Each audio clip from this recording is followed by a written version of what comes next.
this video, we're going to talk about subscription lines of credit in private equity. We're going to talk about what they are, trends, and issues caused by subscription lines of credit. So let's remember what committed capital is in private equity to help us understand subscription line of credits.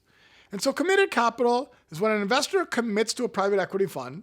It gives a portion of the money to the private equity fund up front, but the rest is still uncalled. And so that uncalled capital, eventually, as the private equity fund finds deals, needs to be called. So the private equity fund will make a capital call for that money. Sometimes that money is not always available right away. And so the private equity fund takes a subscription line of credit, which is basically a bridge loan between the deal closing time and the capital call to the investor. Over the past few years, subscription line of credits in private equity have exponentially increased. In a recent research report by Albertis and Dennis from Carnegie Mellon, it said that in 2014, there were $86.1 million worth of subscription line of credits. But in 2018, in the first 3 quarters, there were $5.3 billion worth. That's a big increase. With this large increase, one would think that subscription line of credits are overwhelmingly positive.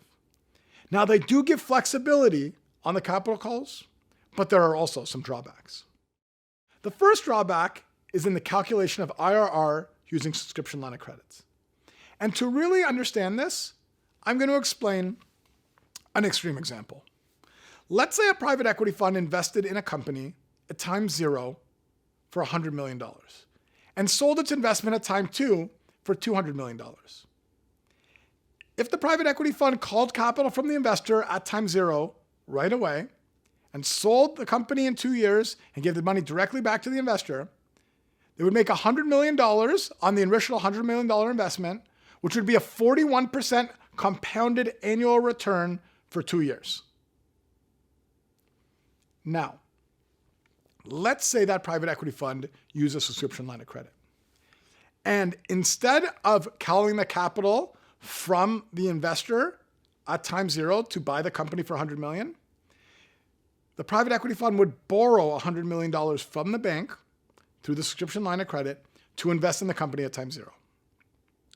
At time 1, the private equity fund would then call the capital from the investor, not put it in the company because the company's already purchased, but use that money to pay back the bank. We're ignoring interest for this simple example. Let's make that same assumption on the company that the company is sold in time 2 for $200 million. In this case, if IRR is calculated at time 1 to time 2, time 1 being when the capital was called from the investor, we're looking at 100% return because the money was only invested for a year. And so with the use of a subscription line of credit, in this extreme example, the return is 100% instead of 41%. And so that private equity fund will calculate performance fees on 100% return instead of a 41% return, and also use that 100% return in follow-on fundraising. Now, not all private equity firms will calculate IRR in this way. And so if you are an investor in a private equity fund that has a subscription line of credit, just ask the question, can I please get performance with the subscription line of credit and without the subscription line of credit? This will be helpful for you to really understand the returns, but also create an apples to apples comparison with your other private equity fund investments. The second issue has to do with private equity secondary sales. If an investor invests in a private equity fund that uses a subscription line of credit, the bank giving the subscription line of credit may put terms in the private equity fund that will restrict investors from selling their stake in the private equity fund to certain other investors. And if this is the case, this would restrict secondary sales for a private equity investor, therefore making the fund investment less valuable. The third issue with subscription line of credits occur in the event of a private equity fund having to liquidate. So if a private equity fund goes bankrupt, it'll have to sell off its holdings And if it does, the question will be, who gets first lien on the assets?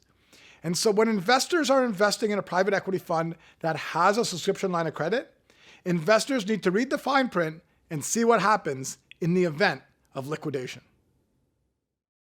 Let's recap. We talked about subscription lines of credit in private equity. We talked about what they are, trends, and issues with subscription lines of credit. If you like this video and have ideas on private equity related topics for future videos, please comment down below.